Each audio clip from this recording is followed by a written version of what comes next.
Mientras tú duermes o mientras nosotros dormimos, sin duda el enemigo de la iglesia avanza. En las parábolas de Jesucristo incluso se relata cómo un enemigo del dueño sembró cizaña en sus campos. Pues mientras nosotros nos descuidamos o quizás no atendemos las cosas como deberíamos de estarlas, han pasado y atenderlas, perdón, han pasado cosas desapercibidas importantes que tenemos que mencionar. ¿De qué se trata el día de hoy esta información? Se trata de el que eligió el Papa Francisco para sustituir al cardenal Ouellet, que es el que se encarga de elegir a los obispos, bueno, al quien eligió. La noticia no es por qué Ouellet se va, sino la noticia es quién llega, y todos los expertos y los que conocen mucho del Vaticano han anunciado que es el más consentido, el más palpable, o al que el Papa Francisco quiere más que ocupe su trono una vez que él renuncie. Parece que se empieza a gestar, parece que se empieza a mecer la cuna para formar al nuevo Papa, afín al Papa Francisco, y que continúe con su obra. De eso vamos a hablar el día de hoy. Te invito a que me acompañes y sin más, comenzamos.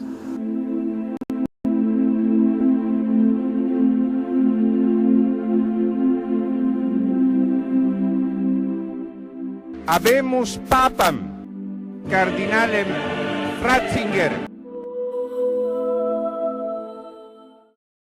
Piensa mal y acertarás, dicen por acá los refranes. El Papa Francisco ha elegido a este obispo peruano para que ocupe el cargo de la congregación para elegir a los obispos.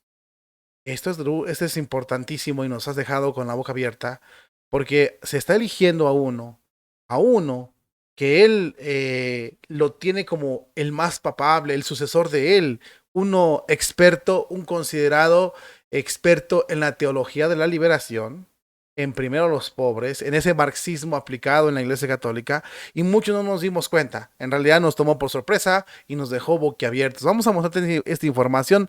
Primero que nada, aquí tenemos al obispo que vas a conocer, es el nombre de quien te estamos hablando.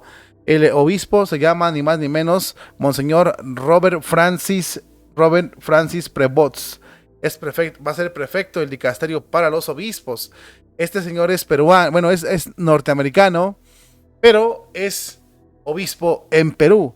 Al mediodía de este lunes, Roma anunció, que es oficial ya, que el Papa Francisco ha aceptado la renuncia presentada por el límite de edad del cardenal Ouellet, del cargo del dicasterio para los obispos en la Pontificia Comisión y también de los obispos, y también es presidente de la Pontificia Comisión para la Asamblea Latina. Santo Padre ha llamado para ser su sucesor en ambos cargos a Monseñor Robert Francis Pavón. Es un agustino, hasta ahora es obispo de Chiclayo, en Perú. Definitivamente al mismo tiempo, el título de arzobispo, el obispo emérito de Chiclayo, tomará posesión el 12 de abril de este año. Esta es una noticia que nos sacudió al mundo y que muchos la tomamos como una cosa normal, porque nosotros decimos, bueno, pues es que los cardenales a la edad tienen que presentar su renuncia y el Papa decide si la deja o la toma. En este caso, Ouellet ya le tomó la renuncia, se va Ouellet. El que viene, decimos todos, bueno, pues es de Perú, no pasa nada, va a tomar posesión el 12 de abril de este año, va a sustituirlo en dicasterio para los obispos, y va a sustituirlo también en la presidencia, en la pontificia para América. Es un cargo es un movimiento que tiene que hacerse, es un movimiento de rutina que en el Vaticano se hacen muy cotidianos, pero no es así. Este señor es el más papable por Francisco.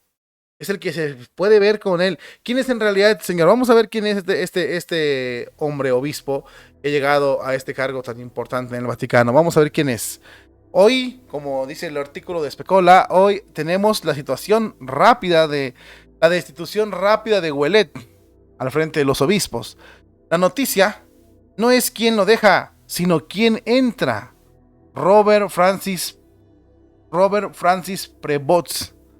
Es un agustino, obispo de Chicloyo, Perú. Tomará posesión el 12 de abril, como se dice. Ouellet tiene ya 78 años. El nuevo, pues no es un niño, pero también tiene una buena edad. Es por así decir, considerado joven. Tiene 67 años. Es un agustino de nacionalidad norteamericana y peruana a la vez. Su rápida carrera, es decir, su ascensión en la escala de la Iglesia Católica jerárquica, es obra única y personalmente del Papa Francisco. Y podemos estar nosotros los católicos frente al más papable, al que le gusta en la actualidad al Papa Francisco. En el próximo consistorio, que duda cabe, que no será muy lejos o no será muy lejano, de seguro va a ser nombrado cardenal por el Papa Francisco. Ya es arzobispo, pero de seguro va a ser nombrado cardenal, que duda cabe, por el Papa Francisco. Los que lo conocen de cerca, a este señor, a este obispo, los que lo conocen de cerca y muy bien, los que lo conocen muy bien, han revelado que es un hombre de la teología de la liberación, en su línea más dura, es decir, es un hombre muy radical en cuanto a la teología de la liberación, con el perfil típico del primer mundo, religioso residual, acentuado en las periferias para imponer sus teorías en busca del Papa Francisco II. Es decir, a este lo están perfilando para que sustituya al Papa Francisco. Es el más adecuado hasta el día de hoy. Y claro, la Agenda 2030 va a estar encantada de tener a un hombre como él en la silla de Pedro. De seguro estarán muy satisfechos los soberanos de la Agenda 2030. Si analizamos un poquito más la información de Francis con interés, no será el único cambio que va a haber en la curia, porque el Papa Francisco va a modificar muchas cosas más en la curia romana. Como por ejemplo, como anillo al dedo nos viene el artículo de hoy sobre las matracas más socorridas en la teología de la liberación, la llamada opción periferencial por los pobres. Todo se presenta como un paquete, fea palabra, que o está entero o se rechaza entero, sin muchos matices. Sucede lo mismo porque será así con este nuevo supuesto futuro de la Iglesia Católica. O tendrá que abrazar la Agenda 2030 o va a rechazar toda la Agenda 2030. Y ya sabemos lo que encierra esto.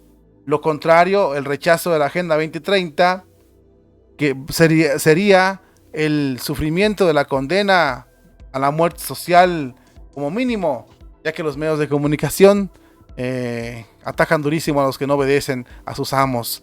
Los artículos buscan, por ejemplo, los documentos no en el espíritu del Concilio Vaticano, los textos que se referían de una forma u otra a la iglesia pobre para los pobres, como que no tuvo nada de éxito.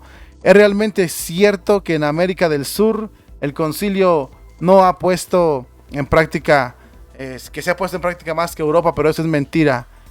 Eso está muy cuestionable. El Papa Francisco se presenta como totalmente inmerso en el Concilio Vaticano II, aunque no estuvo realmente ni participó en él. Es importante señalar que este puede ser el considerado sucesor del Papa Francisco. Juan Pablo II luchó contra la teología que estos hombres profesan, tanto Papa Francisco como este Agustino. Contra la teología de la liberación, el Papa Francisco emprendió una gran batalla porque estaba difundiendo en América Latina, tanto en Europa como en Norteamérica. Se creía comúnmente que era un apoyo para los pobres. Era de obligada aprobación. Para Juan Pablo II y para Benedicto XVI, esto fue un error. El Papa Francisco no solo pretende limpiar la curia, sino también inventar una nueva pastoral que deje atrás la pastoral influenciada por Juan Pablo II y por Benedicto XVI. Acepta a los hombres que son más afines al modernismo, al comunismo, al marxismo y a la teología de la liberación. Por supuesto, la iglesia siempre ha estado abierta a los periodos históricos, pero no lo hizo con sentimentalismo, sino distinguiendo en cada época lo que era compatible con la tradición apostólica y lo que no era. Es importante, queridos hermanos, señalar que aunque muchos no lo crean o lo duden, ojalá y no sea, pero este hombre no es elegido al azar. Es un experto en teología de la liberación, en todas esas corrientes que Benedicto decía que era más que una tiranía escondida, que era, al final de cuentas, tiranía para el pueblo católico. Bueno, pues este señor ahora es el que va a ocupar el cargo de los obispos. Es importante ver que por la experiencia, que la iglesia se ha equivocado mucho en esta congregación, ¿eh? La iglesia ha elegido masones para que nombren a los obispos. En el tiempo de Juan Pablo I, el que estaba eligiendo a los obispos era un masón. Hay que tener mucho cuidado, porque este dicasterio es muy importante. Ouellet ya no está. Este Agustino es el perfil que el Papa Francisco busca para que continúe su obra. Se entiende, porque él va a querer que lo que él empezó se avance, ese cambio, ese proceso, esa distorsión de la doctrina poco a poco. Van a ocupar tener a uno de ellos adentro, como lo hicieron con el Papa Francisco. Ahora vamos a ver si esto se logra o no. Va a ser cardenal este hombre, hay que poner el ojo. Llega el 12 de abril al Vaticano. Va a ser cardenal, va a ser nombrado cardenal y hay que ver el cónclave cómo se elige. Pero ante las fuerzas de la mafia de San Galo, ante las fuerzas del Papa Francisco, ante lo que el Papa Francisco está buscando, el perfil que ocupa este Agustino es uno de los preferidos para él. No es casualidad. Esto no es casualidad. A esos niveles, ningún nombramiento es casualidad. Y si llega a esta congregación tan importante, hay que ver cómo es. Ya lo han conocido que es duro modernista, duro de la teología de la liberación. Y esto es muy importante porque los obispos que van a ser nombrados, gran parte van a pasar por él. Hay que tener mucho cuidado porque parece que quieren limpiar toda la influencia de Juan Pablo II y de Benedicto XVI doctrinalmente para poder hacerse del control con la Iglesia Católica. No lo van a lograr, yo siempre he sido optimista, Dios nos va a ayudar, sin embargo hay que tener mucho cuidado porque ellos están haciendo su trabajo y nosotros también debemos hacer el nuestro, rezar por la Iglesia Católica, orar por los dirigentes, pero también estar atentos porque en realidad, nos guste o no, la Iglesia a altos niveles está llenando de lobos feroces. Engañan y hay que tener mucho cuidado para no dejarnos engañar. Aquí te presento una vez más al futuro, quizás, nuevo Papa en la Iglesia Católica. Hay que tener mucho cuidado con este señor. El Papa Francisco impulsó su carrera desde un principio. No es casualidad, no es por algo pasa aquí. Mucho cuidado. Va a un puesto muy importante y sobre todo estemos atentos para que no pase desapercibido esa tremenda información, que lo que hace es ponernos en guardia y alertas ante los ataques tan terribles del modernismo para intentar destruir la Iglesia Católica.